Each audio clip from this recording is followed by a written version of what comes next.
जरा सोचो, एक ऐसा जमाना जब फिल्में नहीं थी, जब सिल्वर स्क्रीन पर कहानियां जिंदा नहीं होती थी, जब हीरो स्क्रीन पर उछलते नहीं थे और विलेन हमें डराते नहीं थे। सोचना भी मुश्किल है ना?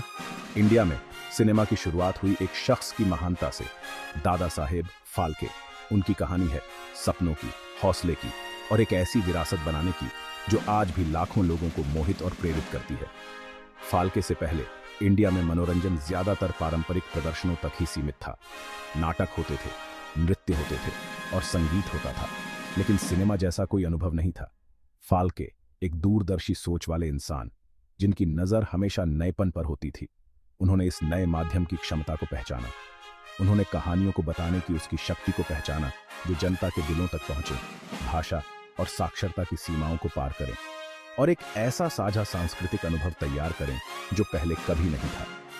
1900 के शुरुआती सालों में सिनेमा अभी अपनी शुरुआत में ही था। पश्चिम से आई एक नई चीज। फिर भी फाल्के ने टिमटिमाती छवियों और धुंधले फुटेज से आगे देखा।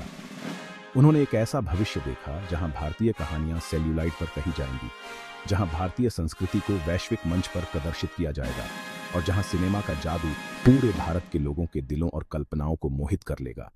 उन्हें क्या पता था कि उनका यह सपना हकीकत बन जाएगा और हमेशा के लिए भारतीय मनोरंजन का नक्शा बदल देगा।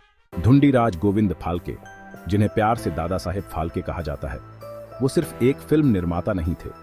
वो एक जादूगर थे, एक पथ प्रदर्शक थे, एक कलाकार थे जिन्होंने बड़े सपने देखने की हिम्मत की। 1870 में जन्मे फाल्के ने भारतीय सिनेमा के जनक बनने से पहले कई भूमिकाएं निभाईं। वो एक चित्रकार थे, एक फोटोग्राफर थे, एक प्रिंटर थे और यहां तक कि एक जादूगर भी थे। ये सारे हुनर, जो सालों के अभ्यास और प्रयोग से निखरे थे, बाद में उनके सिनेमाई सफर में अमूल्य साबित हुए।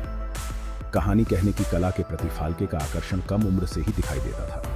वो पौराणिक कथाओं से मोहित थे, इतिहास से रोमांचित थे और नाट्य कलाओं की ओर आकर्षित थे।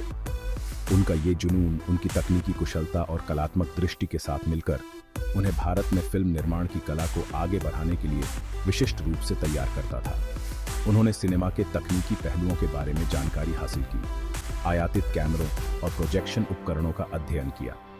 उन्होंने फिल्में बनाने की बारीकियां खुद सीखीं, तकनीकों और विशेष प्रभावों के साथ प्रयोग किए और हमेशा अपनी दृष्टि को जीवंत करने की तीव्र इच्छा से प्रेरित रहे। उनका सफर आसान नहीं था। 1900 के शुरुआती सालों में भारत अभी भी ब्रिटिश शासन के अधीन था और संसाधन कम थे, लेकिन फाल्के ने हिम्मत नहीं हारी। उन्होंने अपना दिल और जान अपने सपने में लगा दिया। उन्होंने अपना सामान बेच दिया, अपनी पत्नी के गहने गिरवी रख दिए और उन लोगों के संदेह का सामना किया जो उनकी दृष्टि की क्षमता को नहीं समझते थे। लेकिन फाल्के आसानी से हार मानने वाले इंसान नहीं थे।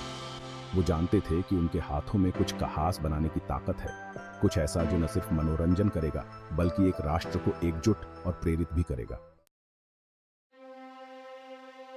1913 में दादा साहेब फाल्के ने अपनी महान कृति राजा हरिश्चंद्र रिलीज की। यह भारतीय इतिहास में एक ऐतिहासिक क्षण था जिसने भारतीय सिनेमा की शुरुआत की। यह फिल्म महाभारत के धर्मी राजा हरिश्चंद्र की कहानी का एक मूक रूपांतरण थी, जिसने दर्शकों के दिलों को छू लिया। ये एक ऐसी कहानी थी जिसे वो जानते थे और पसंद करते थे, जिसे सिल्वर स्क्रीन पर एक ऐसे जादू के साथ जीवंत किया गया था जो उन्होंने पहले कभी नहीं देखा था। राजा हरिश्चंद्र का निर्माण करना कोई आसान काम नहीं था। संसाधन सीमित थे, तकनीक पुरानी थी और फाल्के को अनगिनत बाधाओं को पार करना पड़ा। अभिनेत्रियों को ढूंढना एक बड़ी चुनौती थी। उस समय फिल्मों में अभिनय करना महिलाओं के लिए वर्जित माना जाता था, लेकिन फाल्के ने हार नहीं मानी। उन्होंने इसका एक अनोखा उपाय निकाला। उन्होंने महिलाओं के किरदार निभाने के लिए पुरुषों को कास्ट किया और वेशभूषा, मेकअप और बेहतरीन अभिनय का उपयोग करके महिला पात्रों का वास्तविक चित्रण किया। ये फिल्म फाल्के की प्रतिभा और दृढ़ संकल्प का प्रमाण थी। उन्होंने सेट और वेशभूषा डिजाइन करने से लेकर कैमरा चलाने तक निर्माण के हर पहलू को अकेले ही संभाला। उन्होंने अपने क्रू को भी प्रशिक्षित किया, इस नई कला के बारे में अपना ज्ञान और जुनून साझा किया। राजा हरिश्चंद्र की सफलता केवल फाल्के के लिए एक व्यक्तिगत जीत नहीं थी, ये भारतीय सिनेमा के लिए एक महत्वपूर्ण क्षण था। इसने साबित कर दिया कि भारतीय फिल्म निर्माताओं द्वारा बताई गई भारतीय कहानियां भारतीय दर्शकों के दिलों और कल्पनाओं को मोहित कर सकती हैं।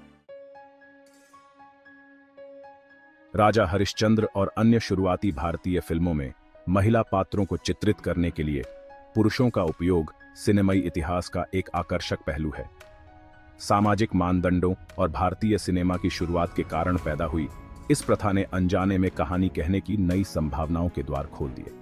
इसने पारंपरिक लिंग भूमिकाओं को चुनौती दी और प्रदर्शन की सीमाओं को आगे बढ़ाया, जिसके लिए पुरुष अभिनेताओं को संवेदनशीलता और बारीकी से स्त्री गुणों को अपनाना पड़ा।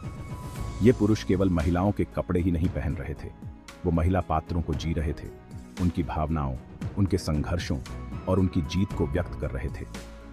शुरुआती भारतीय सिनेमा के इस अनोखे पहलू ने न केवल मनोरंजन प्रदान किया, बल्कि सामाजिक टिप्पणी के लिए एक मंच के रूप में भी काम किया।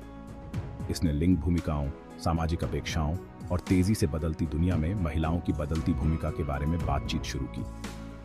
फिल्मों में महिलाओं का किरदार निभाने वाले पुरुषों का चलन धीरे धीरे कम होता गया, क्योंकि सामाजिक मानदंड विकसित हुए और फिल्म इंडस्ट्री से और ज्यादा महिलाएं जुड़ती गईं। हालांकि यह भारतीय सिनेमा के इतिहास का एक महत्वपूर्ण अध्याय बना हुआ है, जो उन दूरदर्शी लोगों की प्रतिभा और अनुकूलन क्षमता का प्रमाण है जिन्होंने इसकी नियति को आकार दिया। यह हमें याद दिलाता है कि कला अक्सर एक रास्ता खोज ही लेती है, विपरीत परिस्थितियों में भी, और सीमाएं कभी-कभी अप्रत्याशित और अभूतपूर्व रचनात्मक समाधान दे सकती हैं।